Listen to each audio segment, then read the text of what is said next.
So today we're going to have a classic French combination of chicken cordon bleu and some mushroom shallots with white wine sauce. It's delicious, guys. I can't wait to show you. So the first thing we're going to need is your air fryer basket with some parchment paper. If you have an oven, go ahead and just do an oven tray with some aluminum foil. Works the same way. You're going to want your sharp knife, cutting board, tongs, and toothpicks for doing the cordon bleu. You're also going to need to have a bowl or two. You have one for eggs and one for breadcrumbs. The reason I say a bowl or two is because I used a paper plate. I had the ham and the cheese sitting on that. Set everything up, then use that same paper plate to go with the breadcrumbs, just to have one less thing to cook. If you're going to do the shallots and mushrooms with the white wine sauce, which I really recommend, you're also going to need your cutting board, your sharp knife, spatula, and a pan. So with all that, let's get into the ingredients. Today we're going to be making my version of chicken cordon bleu. It's not the official version. What you usually do with chicken cordon bleu is you take a chicken breast and then you cut it along like this, and then you stuff the ham and some Swiss cheese into that, wrap it up, bread it, fry it or bake it.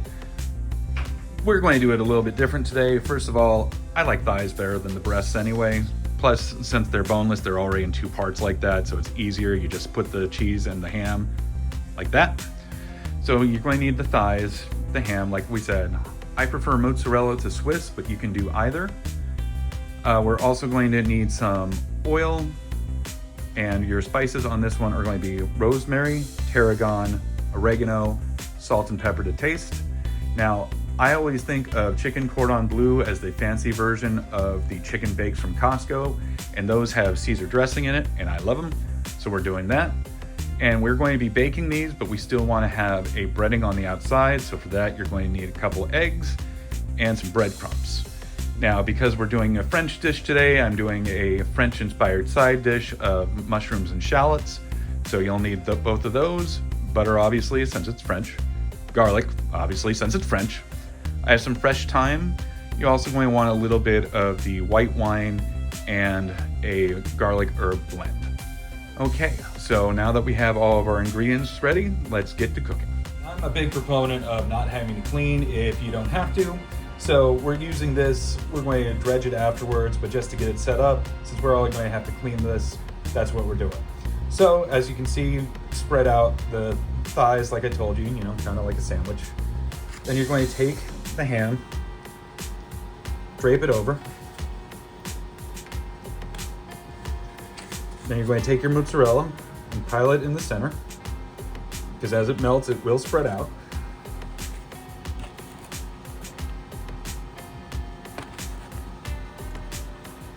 And this is why I have the glove. I'm going to fold this, making sure to keep that in there.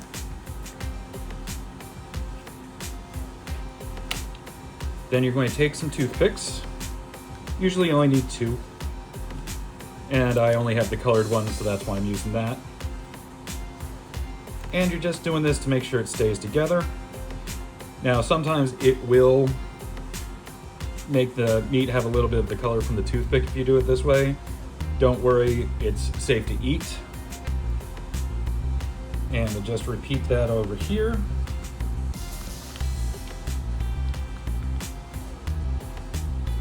Now, after you're done with this, that's when you're going to go and you're going to dredge. That was a kitchen assistant, not a poltergeist.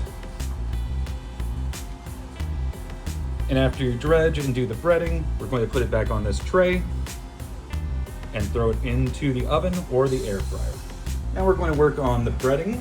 So what I like to do is I like to mix the spices in with the flour or the breadcrumbs. So just put some of each of them in, however much you like, based on your taste. Now this one is oregano and rosemary. Those are usual spices that people use. If you're not used to tarragon, just go a little bit, because it is a very strong flavor. You don't want to overpower yourself. Okay, then a couple sprinkles of pepper. Then take your fork Mix everything up so it's nice and distributed. And then try to put it back together. Then you're going to take your eggs and you're going to beat them. You don't need a full scrambled egg consistency, but you want them nice and mixed. Now you could use a bowl for this too. It might be a little easier, but like I said, for cleaning purposes, easier to have a paper plate. You can use it for other things later. So you're going to take your first thigh, go underneath like that, move it all around. You want to make sure that some of that egg gets up onto the sides. Flip it over, do the same thing. Come underneath it again, into the breadcrumbs, move it around, get it coated. Do the other side, and we missed that, so if you do that, just put like that, get some in there, and then back onto here. If you have some spots missing, you can always just put a little on the tongs, put it in there like that. Push it down. Then I'll do the other one, put it into the air fryer, and show you how that turns out. Almost forgot, before you go in, you want to spritz these down with some olive oil. That helps crisp them up in the air fryer. Okay, now we're going to go in. This has been in the air fryer for 8 minutes, flip in another 8 minutes, and we're pretty much done. But the last thing we're going to do is we're going to drizzle a little of the Caesar sauce. We're going to put a tiny bit more mozzarella on the top, throw it in, broil it for about a minute so that gets nice and toasty. Then we'll be ready to serve. All right, I've already peeled the shallot.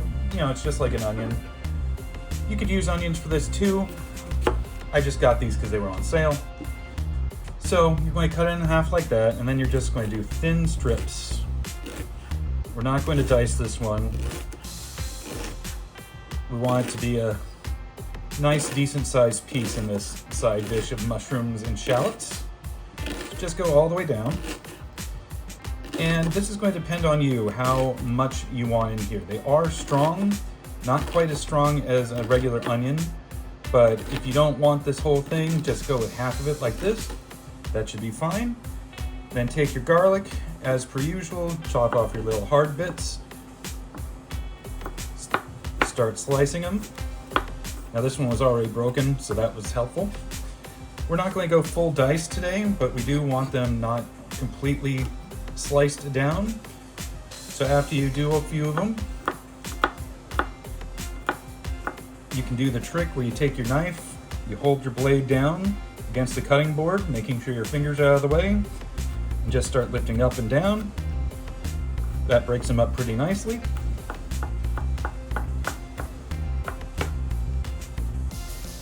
So I'll finish processing that later to shorten the video for you guys a little bit. And for the mushrooms, all we're doing today is we're going to border them. So once you have all of this prepped, we're going to go over to the pan, get the butter melting, get this stuff in. Actually, we're going to start sauteing these in oil first, then get the butter melting, and then we'll be adding the mushrooms and the flavors. See you in a few. So we've been heating up the pan. I put a little oil in there just to get things going. So we're going to start out with the shallots.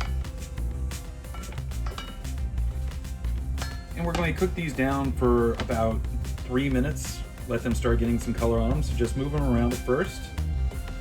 Break them up a little bit. Get them all nice and coated. Once they start sizzling, that's when you start your 3 minutes. After that, we're going to put the garlic in. We're going to do that for about 30 seconds to 45. Then we're going to go in with the mushrooms and the butter. All right, so I'll show you the mushrooms and butter in a few minutes. So these have been going for the 3 minutes. You can see they're becoming translucent and getting a little crispy. That's what you want. So now we're going to add the garlic.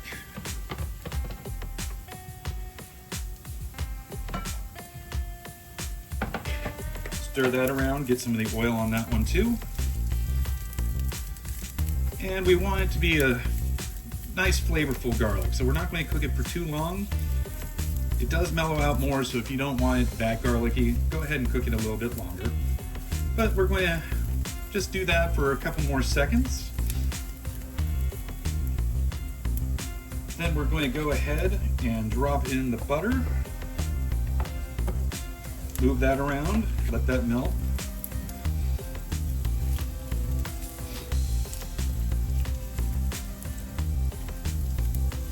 Okay, now we're going to go in with the mushrooms. Now we don't want to cook the mushrooms for too long. We don't want them to start sweating and getting small because we want this to be a nice bold side dish. So 2-3 minutes at the most for this. Go ahead and let the butter melt down, coat everything. As it's doing that, you can take your fresh thyme and take it by the stalk. The flowers are edible. You want to keep the stem out if you can. And then when you're down to there, grab the stalk like that and just pull.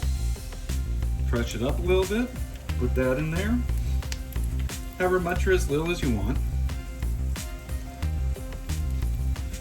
The thyme goes very well with these flavors, so I'd say lean into it. Give that a stir. Now, if you wanted to be even more French, you could put more butter in. That was only about 2 tablespoons. And if you put more, I had a jumper there, and it gets too watery for you, you can always add a little flour, make a little baby roux. Okay, now we're going to go in with our garlic herb blend. However much or as little as you want. If you want to add some salt, go ahead and do that too. If you wanted to add pepper, this would be the time to do it. Then we're going to add some of the cooking, or some of the wine for the cooking. Now that's going to cool off your pan a little bit, but don't worry, you're just going to do this for about another 3 minutes. Let the wine kind of bubble and boil off. That way the alcohol content's going. And that's basically it. You've got a nice mushroom shallot side dish with a nice white wine sauce. So once this is done, we're going to plate everything and I'll finally be able to sit down for dinner. Now that everything's done, it's time to plate.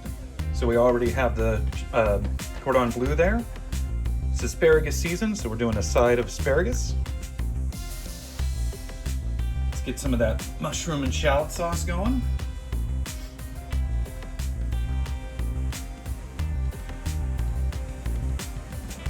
There we go. Doesn't that look good? Drip some more of the liquid on there. And with that, it's time to eat.